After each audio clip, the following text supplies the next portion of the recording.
말씀 제목 하나님께서 막으실 때인데요, 우리가 너무나 잘 아는 다윗 왕의 이야기죠. 그래서 다윗 왕이 여러 우여곡절을 겪고 고생하고 해서 이제 드디어 왕위에 올랐는데 이제 주변 정세가 안정되지 못했으니까 전쟁도 한참 치르고 해서 주변 정세도 안정이 됐고요. 그리고 남유다와 북이스라엘도 다 통합하고 연합해서 수도도 예루살렘으로 옮겨서 안정이 된 거예요. 안정이 돼서 한숨 돌리는 거죠. 한숨 돌릴 수 있게 된 상황인데, 다윗 왕이 한숨 돌리고 주변을 돌아보다 보니까 1절에 보면 자기의 궁을 백향목 궁이라고 그러죠. 굉장히 화려하게 잘 궁이겠죠. 나는 백향목 궁에 있는데 내가 그토록 사무에서 하나님의 법궤를 얼마 전에 모셔왔잖아요. 내가 사무에서 하나님의 법궤를 모셔왔는데 이 하나님의 법궤는 저 천막을 하나 모셔두고 있거든요. 그러니까 이렇게 정말 너무나 좋은 곳에 있는데 우리 하나님은 저곳에 내가 모시고 있구나. 그래서 마음이 너무 불편하죠. 그래서 나단 선지자를 불러서 나단 선지자에게 자기의 생각을 얘기합니다. 나는 내가 하나님을 위해서 내가 하나님의 전을 멋지게 짓겠습니다. 나단 선지자에게 얼마나 기쁜 소리입니까? 누군가 우리 교회에 와서 내가 교회 건물 지어 봉헌하겠습니다, 그럼 얼마나 두 손 들고 환영할 일이지요. 나단 선지자가 너무나 기쁘죠. 기뻐서 하나님이 왕과 함께 계시니 마음에 있는 바를 다 행하시옵소서 이렇게 얘기를 하고 돌아갔어요. 아마 밤이었던 것 같아요. 돌아갔는데 그날 밤에 나단 선지자에게 하나님께서 바로 단박에 말씀하시죠. 그래서 이러이러하다 이런 말씀하시면서 다윗이 그 성전을 짓지 않을 것이다, 이 말씀을 주시는 거예요. 아마 그 밤 동안에 다윗 왕은 뭐 상상이지만 잠을 못 잤을 수 있죠. 설레어가지고 내가 하나님 위해서 이제 전을 짓는구나. 그럼 자재는 어떻게 준비해야 되고 재정은 어떻게 준비해야 되고 어떻게 해야 되지? 아마 그런 생각으로 잠을 이루지 못했을 수 있어요. 아마 나단 선지자는 그런 가운데 아침 일찍 찾아갔겠죠. 찾아가서 하나님 말씀이 이러이러합니다, 하나님께서 놓으라고 말씀하셨습니다, 이 말씀을 전한 거죠. 그 말씀을 들었을 때 다윗 왕은 굉장히 당황했을 거예요. 지난밤에 나단 선지자가 그랬고, 내가 선한 동기로 하나님을 위해서 내가 전을 짓겠다는데 하나님 왜 막으실까? 굉장히 당혹스럽죠. 그래서 우리에게도 만약 이런 일이 일어난다면, 내가 뭔가 계획하고 내 가정을 위해서 아니면 내 개인적으로 진로를 정하고 여러 가지 계획을 세우는데 자꾸 무슨 일이 생겨가지고 막혀요. 굉장히 당혹스러워. 내가 교회를 위해서 또 하나님을 위해서 교회 안에 이런 계획을 아이디어를 내고 계획을 세워서 진행하려고 하는데 뭔가 일이 생겨서 막혀요. 굉장히 당황스럽죠. 난 선한 동기로 한다고 했는데 내 안에 나도 모르는 불순한 동기가 있었나 라는 생각도 하게 되고, 아니면 내가 회개해야 될 죄가 있지 않나, 그런 생각도 하게 되고 굉장히 불안해지는 거죠. 걱정이 되고 그렇게 될 겁니다. 그랬을 때 우리는 어떻게 반응해야 될까? 또 이 하나님께서 우리가 어떤 선한 동기로 계획을 세웠을 때 막으실 때가 분명히 있죠. 막으실 때 왜 하나님께 막으실까? 여러 가지 이유가 있겠지만 다윗의 상황을 보면서 하나님께서 막으실 때 이런 이유로도 막으실 수 있겠구나, 우리 한번 생각해 보고요. 그럴 때 우리가 어떻게 반응해야 될지 한번 나눠보기를 원합니다. 보면은 첫 번째로 우리가 하나님께서 막으신 이유가, 하나님께서 다윗의 계획을 거부하신 것이 아닙니다. 그건 나쁜 계획이다 막으신 것이 아니고요, 하나님께서는 단지 다윗보다 더 좋은 계획을 가지고 계신 거예요. 만약 우리에게 이런 일이 난다면 무척 당황하겠죠. 당황하고 주변에도 막 얘기했는데 이게 진행이 안 되면 굉장히 당황스러울 텐데, 하나님께서 아침에 나단 선지자를 통해서 다윗에게 하신 말씀을 보면 다윗을 책망하는 내용이 하나도 없다는 거예요. 너가 이래서 안 돼, 너가 잘못해서 안 돼, 그런 말씀이 전혀 없어요. 오히려 축복의 말씀들을 주시죠. 복이 되는 말씀들을 주세요. 17장 7절 8절에 보면 이렇게 말씀하십니다. 또한 내 종 다윗에게 이처럼 말하라. 만군의 여호와께서 이처럼 말씀하시기를, 내가 너를 목장 곧 양떼를 따라 다니던 데에서 데려다가 내 백성 이스라엘의 주권자로 삼고, 내가 어디로 가든지 내가 너와 함께 있어 내 모든 대적을 내 앞에서 멸하였은즉 세상에서 존귀한 자들의 이름 같은 이름을 내게 만들어 주리라. 또 계속해서 10절에서 이렇게 말씀하십니다. 전에 내가 사사에게 명령하여 내 백성 이스라엘을 다스리던 때와 같지 아니하게 하고 또 내 모든 대적으로 내게 복종하게 하리라. 또 내게 이르노니 여호와가 너를 위하여 한 왕조를 세우리라 말씀합니다. 하나님께서 어떤 책망의 말씀 주시는 것이 아니라 축복의 말씀 주시면서 오히려 내가 너를 위해서 한 왕조를 세울 것이다, 너의 후손을 통해 왕조를 세울 것인데, 그 왕조 뒤에 보면 그 왕조가 견고하게 설 것이라, 영원하리라 말씀하세요. 이보다 더 큰 축복이 어디 있겠습니까? 내가 다윗을 통해 세운 왕조가 그의 자손들을 통해서 계속 이어져 갈 것이라, 견고하게 이어져 갈 것이다, 축복의 말씀을 주세요. 그런데 왜 하나님께서 노라고 말씀하셨을까? 하나님은 다윗의 죄나 어떤 불순한 동기로 인해서 그의 계획을 거부하신 것이 아닙니다. 또 다윗의 계획을 완전히 접도록 하신 것도 아니에요. 하나님께서 11절 12절에서 그 이유를 이렇게 말씀하세요. 내 생명에 연한이 차서 내가 조상들에게로 돌아가면 내가 내 뒤에 내 씨 곧 네 아들 중 하나를 세우고 나라를 견고하게 하리니 그는 나를 위하여 집을 건축할 것이요 나는 그의 왕위를 영원히 견고하게 하리라. 그가 나를 위해서 집을 건축할 것이다. 너가 계획을 세웠지만 그것은 나의 계획이 아니다. 너가 건축하려고 했지만 그 나의 전을 건축할 사람은 너가 아니라 바로 너에게서 태어날 너의 아들이 될 것이다. 솔로몬이 그 전을 건축할 것이다. 하나님께서 말씀하시는 겁니다. 바로 이 부분이 우리가 범하기 쉬운 실수 중에 하나죠. 우리가 기도할 때 하나님 제가 이러한 계획을 세웠습니다. 이런 걸 하려고 합니다. 교회에서 하려고 합니다. 하나님 이거 할 수 있도록 밀어주십시오.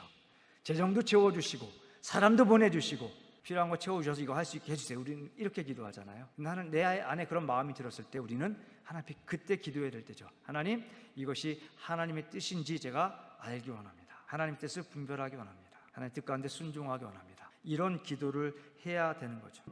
다윗도 마찬가지였죠. 다윗의 계획이 너무나 선한 동기였고 순수한 마음에서 그렇게 계획했지만 그것은 단지 다윗의 생각이었을 뿐입니다. 다윗의 계획이었어요. 그래서 하나님께서는 하나님에게는 더 좋은 계획이 있었기 때문에 하나님은 그 계획을 멈추게 한 겁니다. 그리고 15절에 드디어 나단이 아침 일찍 와서 다윗에게 하나님께 주신 말씀을 다 이렇게 막 전하죠. 그리고 그 노라는 대답을 들은 다윗은 어떻게 반응합니까? 16절은 이렇게 시작해요. 다윗 왕이 여호와 앞에 들어가 앉아서 하나님 앞에 무릎으로 나아갔습니다. 하나님께서 우리의 계획을 막으실 때 아니면 교회 안에서 교회가 이런 계획을 세웠는데 이런 계획을 막으실 때 우리는 어떻게 반응해야 합니까? 하나님 앞에 나아가 조용히 앉는 것입니다. 세번역 성경에 이렇게 나와 있어요. 다윗 왕이 성막으로 들어가서 주님 앞에 꿇어 앉아 이렇게 기도하였다 나와 있습니다. 다윗 왕이 하나님 앞에 나아가서 앉아서 하나님 앞에 기도한 겁니다. 앉았다는 것은 어떤 뜻일까요? 어떤 의미를 가지고 있을까요? 저는 그래 본 적이 없지만 어렸을 때 엄마가 시장 갈 때 애들 손 잡고 가잖아요. 시장 가면 얼마나 유혹들이 많습니까? 먹고 싶은 것들이 참 많죠. 아이가 어떻게 합니까? 그 앞에서 징징대면서 엄마한테 이거 사달라고 그러죠. 아이가 엄마가 안 돼! 그러면 그냥 가려고 하잖아요. 보통 많이들 그냥 가시잖아요. 왜 그런지 모르지만 안 사주고 가세요. 그럼 아이는 어떻게 합니까? 나자빠져가지고 거기서 울기 시작하는 거죠. 그게 무슨 뜻이에요? 이거 사줄 때까지 나 절대 안 일어날 거야. 절대 난 안 갈 거야. 그런 아주 징징대고 땡깡 부리는 거죠. 앉았다는 것은 무슨 뜻입니까? 내가 더 이상 여기서 진행하지 않겠습니다. 제가 계획했고 너무 하고 싶은 일이지만 하나님 앞에 앉아서 나는 하나님 더 이상 제가 진행하지 않겠습니다. 앞으로 나아가지 않겠습니다. 하나님 앞에 순종의 마음을 고백하는 거죠. 자세를 통해서. 다윗이 한 나라의 왕인데 전날 밤에 내가 이러하겠다라는 것을 얘기를 했는데 그 다음날 아침에 손바닥 뒤집듯이 안 하겠다 이렇게 말하는 것도 굉장히 다윗 왕이 우스워지는 거죠. 한 나라의 왕으로서 그 말에 굉장히 신뢰성이 떨어지게 되죠. 무게가 떨어지죠.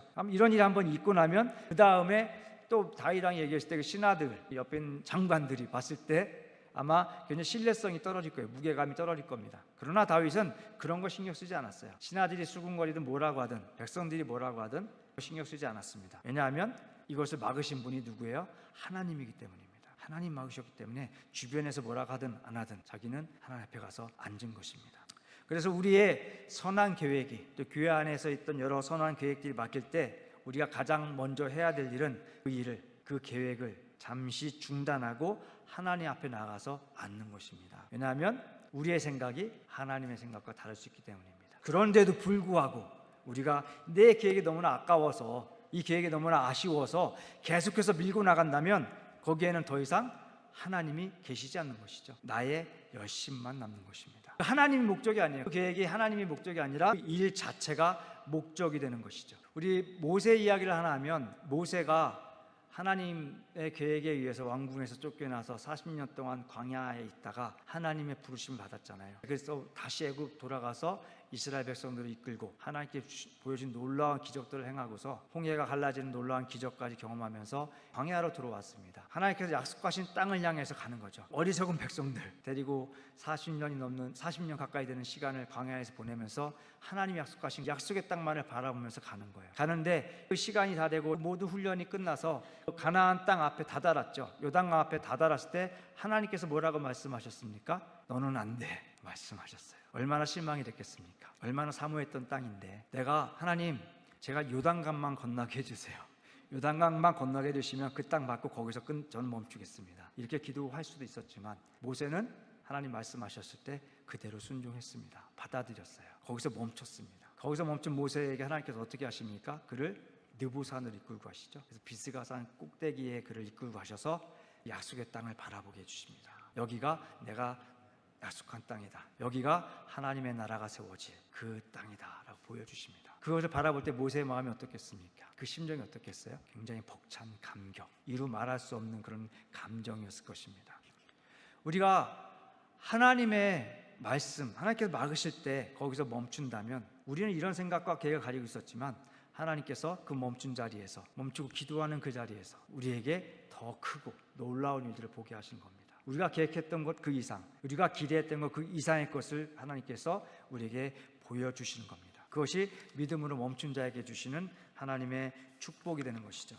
다윗은 그 수많은 고초를 겪으면서 생명을 주신 하나님, 그 하나님 내 손으로 성전을 짓고 지어서 봉헌하고 싶었을 거예요. 그렇지만 하나님께서 그걸 막으셨을 때 그 마음을 하나님 순종함으로 접고 16절 이후로 보면 하나님 앞에 기도드리는데 찬양의 기도를 올려드립니다. 감사의 기도를 올려드리고요.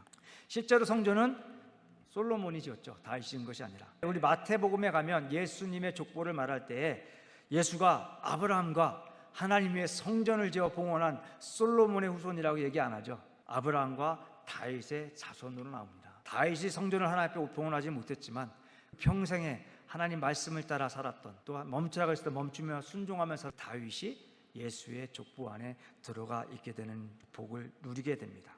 여러분, 하나님께서 혹시 막으시고 뭐가 잘 안 되는 것이 있습니까? 교회 안에서 계획하는데 안 될 수도 있죠, 나중에. 그럴 때 우리가 어떻게 해야 됩니까? 우리를 향한 주변의 여러 눈과 귀를 닫고 오직 하나님께만 열고 하나님께 나아가 앉아야 됩니다. 그러면 우리의 눈과 귀를 열어서 하나님께서 더 큰 것을, 더 멀리 있는 것을, 영적인 축복을 하나님 볼 수 있도록 하나님께서 해 주실 것입니다.